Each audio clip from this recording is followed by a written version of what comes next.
بسم الله الرحمن الرحيم والصلاة والسلام على سيدنا Muhammad sallallahu alayhi wa sallam. Exercice numéro 38 sur le cours de trigonométrie, deuxième partie, niveau tronc commun, l'année scolaire 2020-2021. Résoudre l'inéquation suivante et représenter les solutions sur un cercle trigonométrique. Cosinus x moins pi sur 2, supérieur strictement à 1 demi, x compris entre moins pi et pi. Prenez votre cahier des exercices et copiez ces données, puis vous allez prendre votre cahier de brouillon et vous allez résoudre cette inéquation trigonométrique.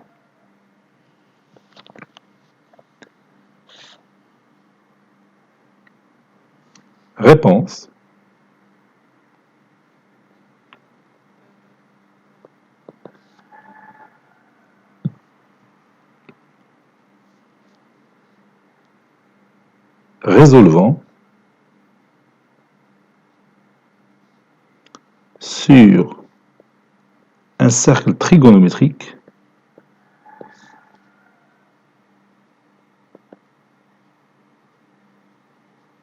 Résolvant sur un cercle trigonométrique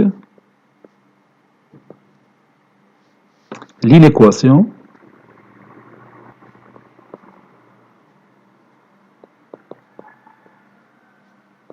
cosinus x moins pi sur 2 supérieur strictement à 1 demi, avec x un élément qui appartient à un intervalle ouvert, moins pi, pi, ou bien x compris strictement entre moins pi, pi.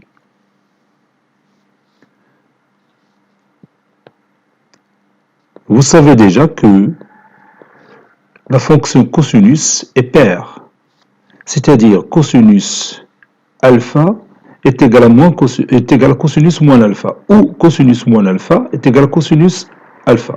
On sait que cosinus alpha est égal à cosinus moins alpha. Donc, cosinus x moins pi sur 2 est égal aussi à cosinus pi sur 2 moins x. Parce que vous voyez que les deux nombres x moins pi sur 2 et pi sur 2 moins x sont opposés. Les deux nombres opposés ont la même cosinus, qui est égal, et vous savez que le cosinus de pi sur 2 moins x est égal à sinus x. D'où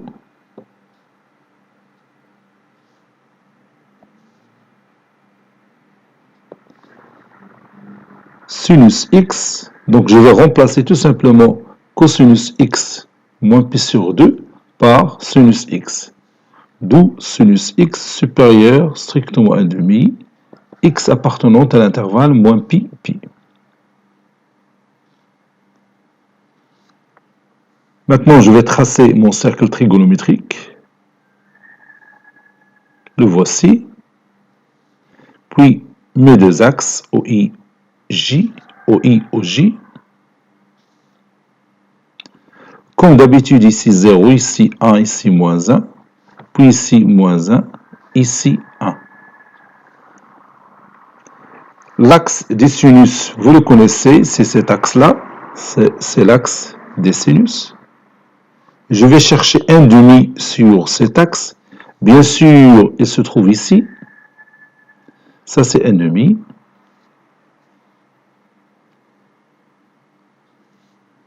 Je trace la parallèle à l'axe des cosinus qui passe par ce point que vous voyez ici, ce point-là.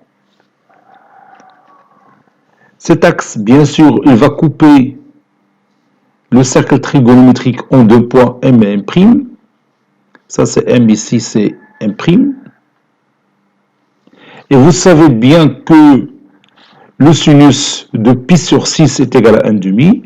Donc, l'abscisse curviligne de point M, c'est pi sur 6. Et si je veux tous les abscisses curvilignes dans notre point M, ça sera pi sur 6 plus k de pi. Bien sûr, M', c'est le symétrique de M par rapport à l'axe des sinus. Donc, il a pour abscisse curviligne pi moins pi sur 6. Et pi moins pi sur 6, c'est 5 pi sur 6. Et si je veux tous les abscisses curvilignes de notre point M', ça sera 5π sur 6 plus K de pi. K, c'est un élément qui appartient à Z.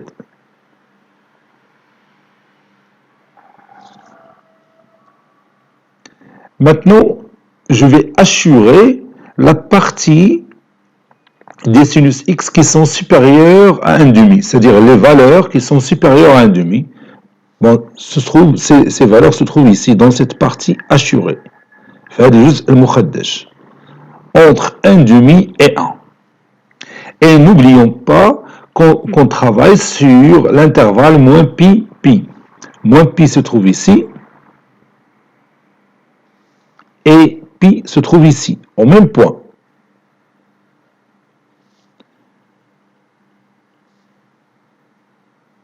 Voici mon intervalle sur lequel je travaille. C'est l'intervalle moins pi, pi, c'est-à-dire je fais un tour sur mon cercle trigonométrique en commençant de ce point. Et je fais un tour. Et j'arrive au même point que j'ai ici. Maintenant, je vais voir la partie de ce cercle qui contient des points dont leur sinus, ce sont des valeurs supérieures strictement à 1,5. Bien sûr, cette partie se trouve ici et je vais la montrer par cette couleur marron. Voilà. Donc si je prends n'importe quel point E d'abscisse curviligne X qui appartient à l'arc M', qui contient le point J, alors le sinus X est une valeur supérieure strictement à 1,5. Comme vous voyez ici, j'ai le point E d'abscisse curviligne X. Si je vais voir son sinus, je vais tout simplement voir l'ordonnée de ce point E sur le plan rapporté au repère OIJ. Donc l'ordonnée du point E, ça sera un point ou bien ce sera une valeur qui se trouve ici. C'est pas un point, c'est un nombre. C'est une valeur. Voilà. La valeur que j'ai ici, c'est bien sinus X. Et comme vous voyez, cette valeur, il est supérieur strictement à 1,5. Donc tous les points E d'abscisse curviligne X qui appartiennent à l'arc M' qui contient J ont des sinus supérieurs strictement à 1,5 ou bien supérieurs à 1,5. Donc si je veux voir l'ensemble solution de notre inéquation sinus X supérieur strictement à 1,5, je vais parler de l'intervalle qui commence par pi sur 6 et qui finit par 5 pi sur 6. N'oubliez pas que je travaille dans l'intervalle moins pi, pi. Donc je donne à k ici la valeur 0, ça donne pi sur 6. Ici je donne à k la valeur 0, ça donne 5 pi sur 6. Donc si je commence de moins pi jusqu'à pi, je vais d'abord rencontrer ce premier point. Donc j'aurai comme borne inférieure pi sur 6, puis je continue et je m'arrête ici. C'est la borne supérieure de mon intervalle, c'est-à-dire 5 pi sur 6. Donc notre ensemble solution, c'est l'intervalle ouvert, pi sur 6, 5 pi sur 6. J'ai dit ouvert parce que je n'ai pas le droit de prendre pi sur 6 parce qu'il va me donner 1,5. Le sinus de pi sur 6, ça donne 1,5. Nous voulons des valeurs supérieures strictement à 1,5. Donc je vais écrire ça. Tous les points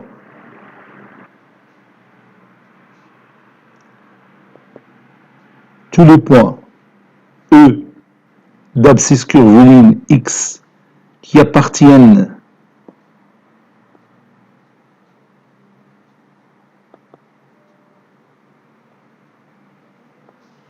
à l'arc M' qui contient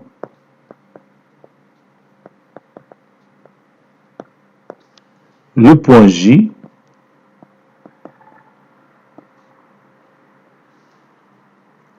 si vous voulez avec m d'abscisse curviligne pi sur 6 et m'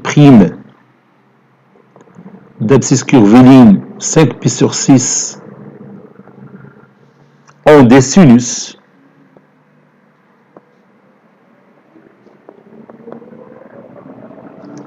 supérieurs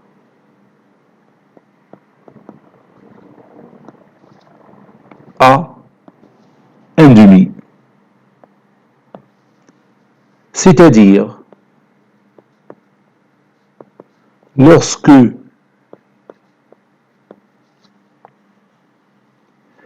x appartient à l'intervalle ouvert pi sur 6, 5 pi sur 6, 5 pi sur 6, c'est une valeur qui appartient à l'intervalle moins pi pi. Elle est inférieure à pi. Lorsque x appartient à l'intervalle ouvert pi sur 6, 5 pi sur 6, on a sinus x supérieur strictement à 1,5. Conclusion, l'ensemble solution de notre inéquation trigonométrique, c'est l'intervalle ouvert pi sur 6, 5 pi sur 6. Cet exercice a été préparé par le professeur Abdelatif Abdou du collège Bourz Zeytoun, Marrakech. À très bientôt.